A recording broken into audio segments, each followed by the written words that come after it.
Thank you for joining me for another episode of 1000 Days of Feng Shui.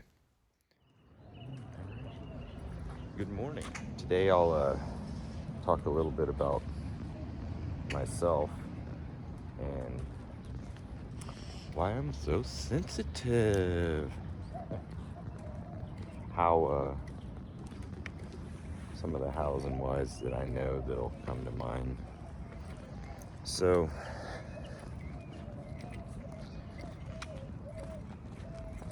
it's hard to just tap dance around this, so I'll do a trigger warning for talking about abuse right there. Trigger warning. So I grew up in a pretty abusive household with my father. My mom had left by the time I was 2. I remember figuring out in a dream they had split up before really knowing, as you know, the world was coming into being and all that, because I would always dream of opening my eyes up at the opposite place I was about to open my eyes up. And so from an early stage I knew there was separation. So anyways, growing up, to glaze over it, growing up in an abusive household with an authority figure puts you in a constant state of awareness where you're trying to be a few steps ahead of reading the room, reading the figure, not saying the wrong thing, remembering their triggers, trying to tiptoe around all of that simultaneously while also being, a crazy kid and all that jazz. So what it essentially does over time that we don't really think of, not as many people think of it in this light, is you end up kind of getting a superpower. Some call it just empathy,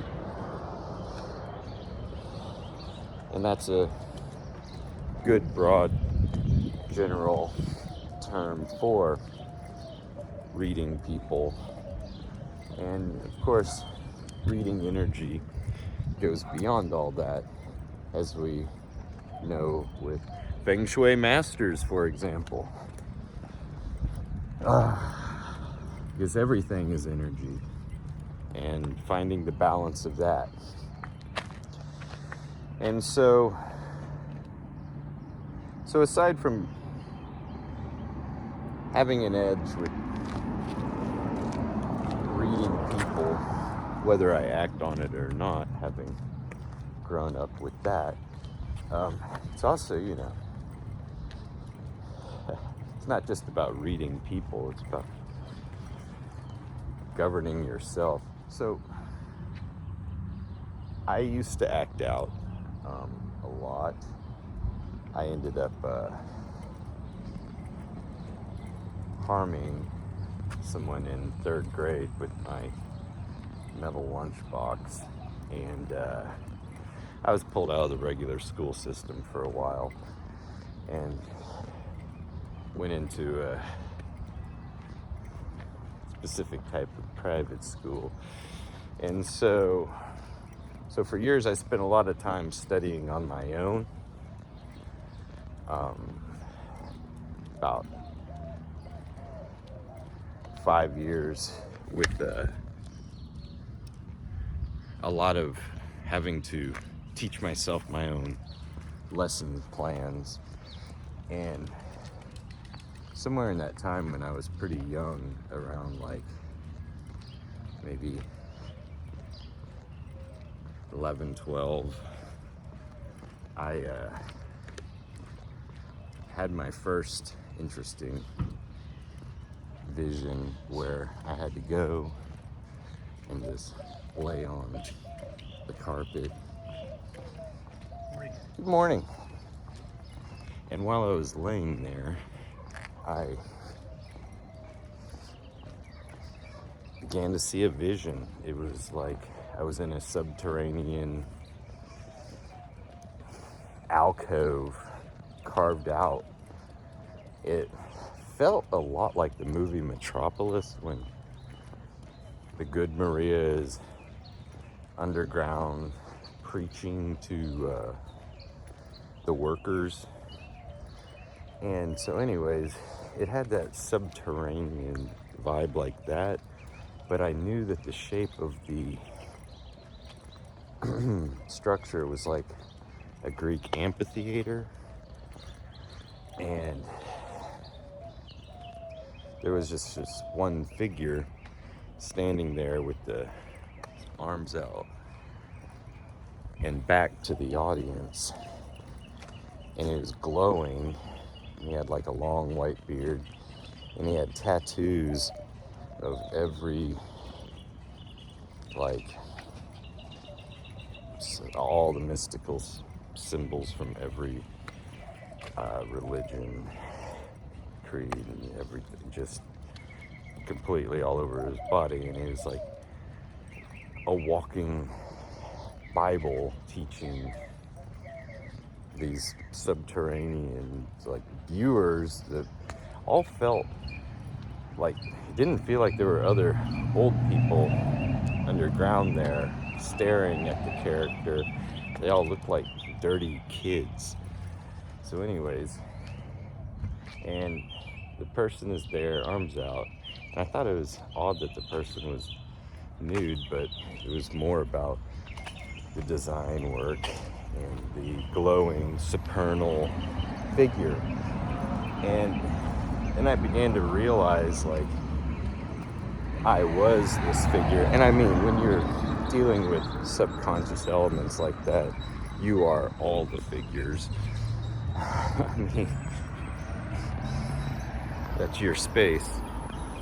The power of the imagination is what magic is. That's the art of magic. And that's what gives you your power to feel like you're there. So anyways, without having tried to manifest any of that, I experienced that vision at a young age. And then, and that was the first of a couple interesting things. And then I had some other interesting psychic moments. Probably one of the most intense ones was going and staying at the Bourbon Orleans. And to say this is the most haunted building in New Orleans is saying a lot, because it's the only place I know of in America, there's probably others, that have to mention when selling the house in the paperwork and everything if the house is haunted or not, if that says anything. And why so much spirit activity there?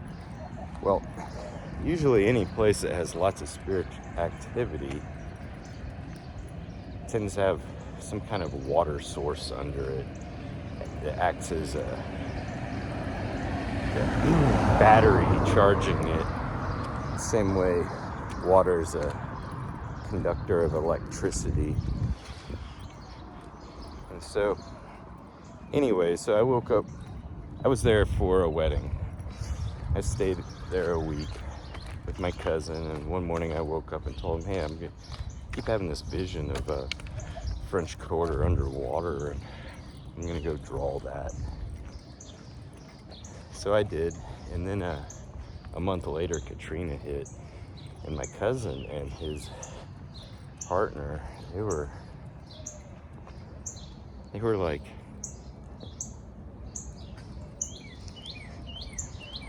we were scared of you.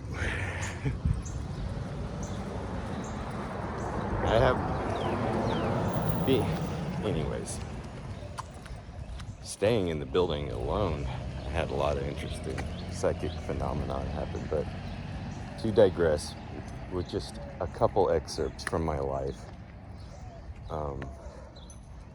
I guess the other modality that seems to be a constant with other people that seem to be people that work with energy, psychics, people of this nature.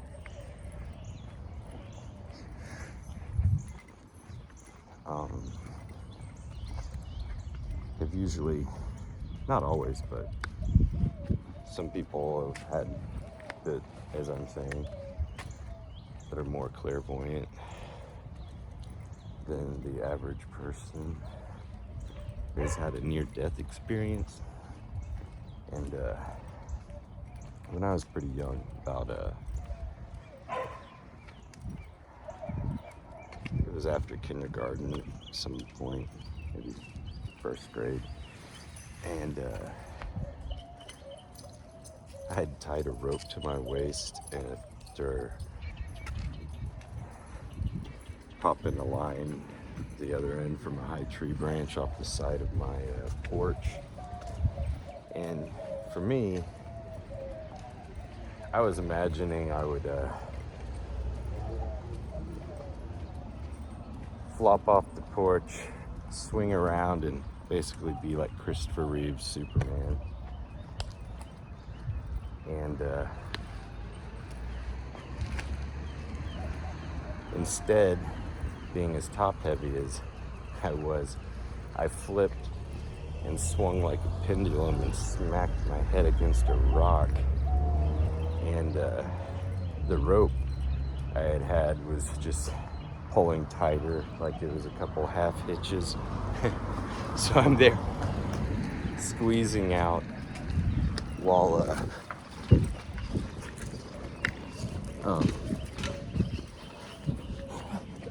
bleeding out of my head, and it was a huge gash. There was just blood everywhere, and I was like, "Oop, well, that's it. I'm dead." And instead of going in and crying to my parents and whatnot, I went out into the woods behind the house and found a nice patch of ivy to lie in to prepare to meet what the great beyond, with a little grace and dignity of like a 5-year-old laying in a patch of ivy, very Arthurian. Anyways, luckily my dad heard me crying out there, and they got me to the emergency room and stitched up my head. But I definitely felt like I was starting to come out of my body in that moment before they found me. Anyways, so that's something I noticed. It seems to be a common thing with some of the people I look up to in the field of Feng Shui. And that's basically what it all comes down to, is why some people have other people that they go to help with Feng Shui, is because not everybody is tapped in, has done all the homework, and has read into every element of every rock, shrub, brick, masonite, whatever, kind of reading into all those elements. That's why people always had the old Feng Shui master to come